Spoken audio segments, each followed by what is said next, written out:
What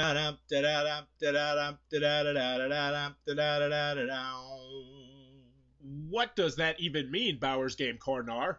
Oh, hey there, YouTube! I'm back again today for another game review. Today, I'm very excited to check out Accentuate from Accentuate Games Ltd. This is for 4+ players, ages 16+. For some bizarre reason, it'll take you about 30 to 45 minutes to play. And in Accentuate, this is a light party game in which you are going to be reading out quotes throughout history, but you're going to be doing that in various different accents and trying to have your team guess which accent you are using. There's a die that's thrown in there for good measure to spice things up from time to time. There's a timer to keep you on track. It tries to be a light, fun party game. I know it's light, I know it's a party game, but is it fun? I'll open it up and I'll tell you.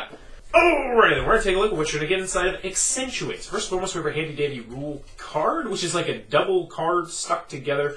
It is a well-done rule booklet, though. It'll have you up and running in no time at all, and I can probably teach you how to play the game now because it is so simple. So as I mentioned before, in this game, you're going to be taking an accent, you're going to be taking a quotation, you are going to smush them together like a peanut butter and jelly sandwich, not at all like that, and then your team is going to try and guess the accent you were using. If they can successfully guess that in one guess, they will gain X amount of points. Those points will differ based on how hard or difficult the accent is. So we'll go over the components, show you some gameplay, and we'll get you out of here, you'll understand what's going on. So first and foremost, you got a 30-second sound timer. Pretty self-explanatory. You're going to have 30 seconds to say your quote in your accent so that someone else can guess it. Now, also, one thing I want to mention while I'm thinking about it is the box insert is very, very nicely done. Like, I am pulling on this and it is not coming out.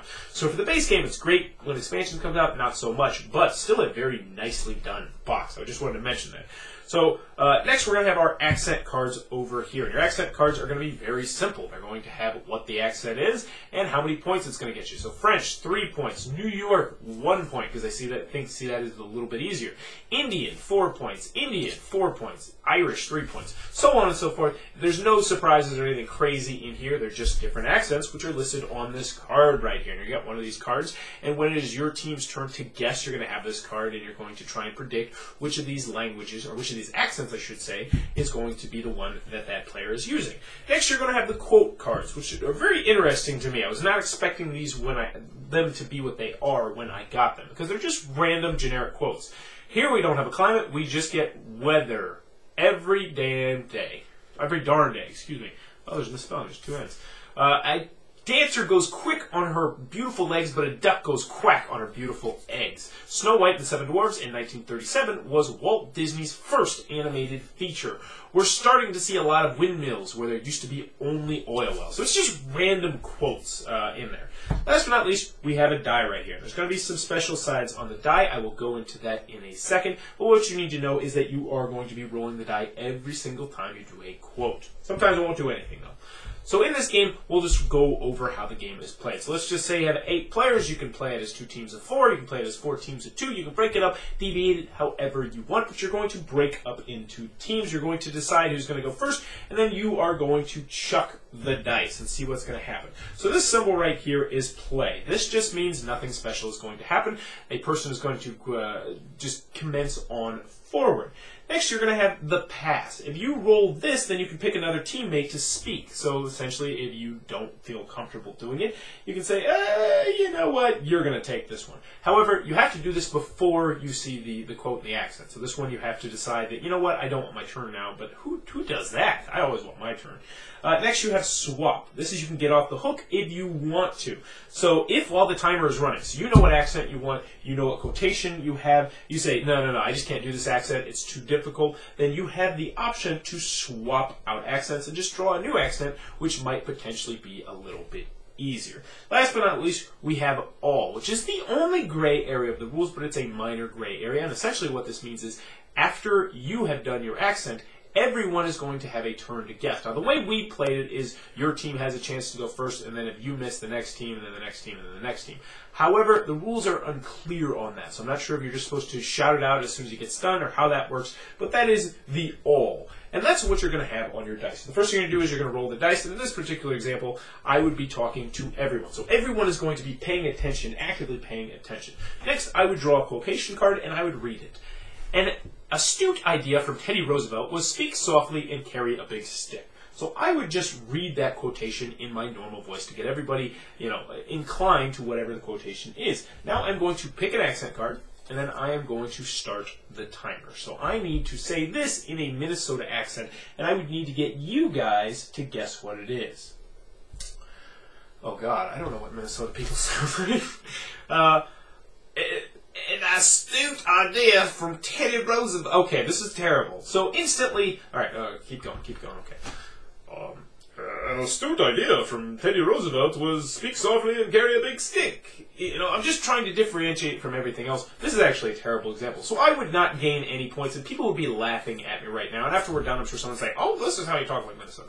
So let's just go on. Next example. All right, so this one is an all play, or say just a regular. So play. So nothing's going to change here. I'm going to read my first quotation in my regular voice. My biggest problem is that I believe almost everything I tell myself. And then I'm going to pick out an accent, and I'm going to read it. Okay, this I can do. So I have to get Scottish, and I have to do this. My biggest problem is that I believe almost everything I tell myself. Oh my God, I'm so bad at this game. All right, here we go. Okay. My biggest problem is that I believe almost everything I tell myself. And at this point, I would probably still get no points, and my team would think I'm an idiot. But anywho, that's what you do. And move on to the next player, and then the next player, and the next player. And you're going to go until you get to X amount of points. I believe they recommend 12 points, maybe. But it's really one of those games where you can play as long or as short as you want. And that, in a nutshell, is how Accentuate is played.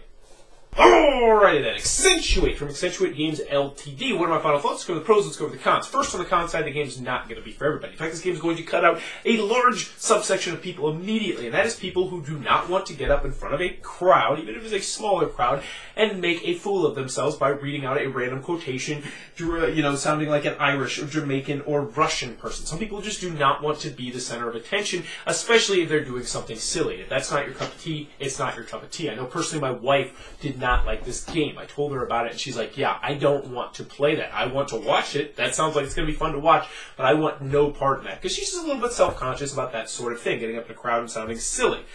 So if that's not your cup of tea, this is not going to be your cup of tea. Also, another con that I had with the game is the dice just feels, I don't know, the dice feels like it was added on to make it a little bit more gamery, and it just isn't necessary. It doesn't detract from the game, but it's just like one of those things where you'd be like, oh yeah, I need to roll the dice every single time. Unnecessary, but not a terrible thing. So minor nitpick there. Another con that I had with this game, and it's actually kind of a pro, and I'll explain that in a second, is there are so many accents in this game, and a lot of them are going to be really hard to discern. Especially if you don't live in America in some of the examples. I'll just read you the accents. New York, Boston, Chicago. Those are the three that really get me. Like, I have a hard time trying to differentiate between those three accents, and I'm from America. I could be in Chicago in 4 hours. Let alone, I can't imagine someone in England trying to differentiate those. But we have those three. Southern, Texan. Yes, those are separate. Southern and Texan. Minnesota, California, newsreader, Australian, BBC English, which we just kind of guessed on what that meant. Canadian, French, German, Indian, Irish, Italian, Jamaican, Japanese, Mexican, Russian, Scottish, Swedish. That's a lot of accents, and that can make the game difficult. You'll get a quote, and you'll be like, oh, it's a good quote. And then you'll get something, and it'll be like newsreader. And you're like, what? And I know what a newsreader is, but I imagine there's a lot of people who are like, what the hell is it? What? A news? What? What is going on? And there is some confusion that will happen to that, but there's a pro to that, and I'll talk about that pro in a second. Moving on with the cons, not really too much else I can come up with. I feel like the quotations were a missed opportunity. They're just generic quotes throughout history. Now, this isn't a little bit of an odd review, because I also have the Accentuate expansion, which I'm going to review in a separate review, but needless to say, I feel like this enhances the game because the quotation cards are just bland and random. It seems like they just went to a history book and just copied and pasted stuff, whereas I feel like it would have made the game even funnier if perhaps you were saying just funny, nonsense, odd things instead of regular quotes, but I'm sure some people will disagree with that.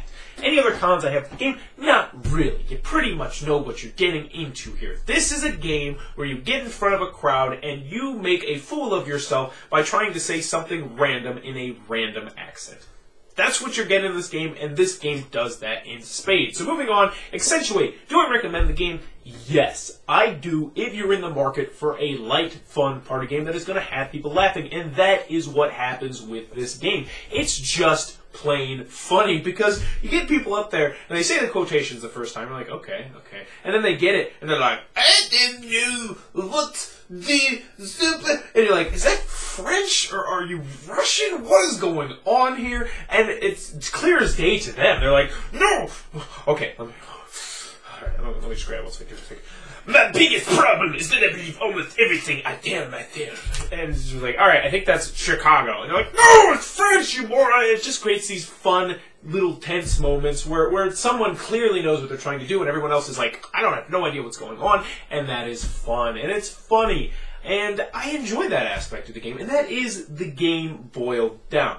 Now, that being said, I realize this is not going to be for everybody. But most of the people that I played this with had fun. This is a good game to have a couple drinks with, get a little bit loose. It accommodates newer gamers. This is not going to scare anyone off by any stretch of the imagination. It is a gateway game at its core, and it's one that I enjoy. I like the box, I like the packaging, I like the presentation. The components are pretty nice. The rule booklet is very, very short, and it does its job pretty serviceably. I really like the fact that they have a how to play on the back of the box. That's really useful. And overall, there's not too many faults I can find with this game. It tried to do something very specific in the party game genre, and it succeeded. So if it sounds like it might be something for you, be sure to check it out. That is Accentuate from Accentuate Games Ltd. If you enjoyed this review, please be sure to click on the subscribe button down below. And in the comments below, let me know, do I have an accent? This kind of question always perplexes me. I'm from Indiana. I don't feel like I sound like I'm from Indiana, but do I have an accent? Let me know in the comments below, do I have an accent? And let me know, do you have an accent? Where are you from? And as always, thanks for your time, YouTube.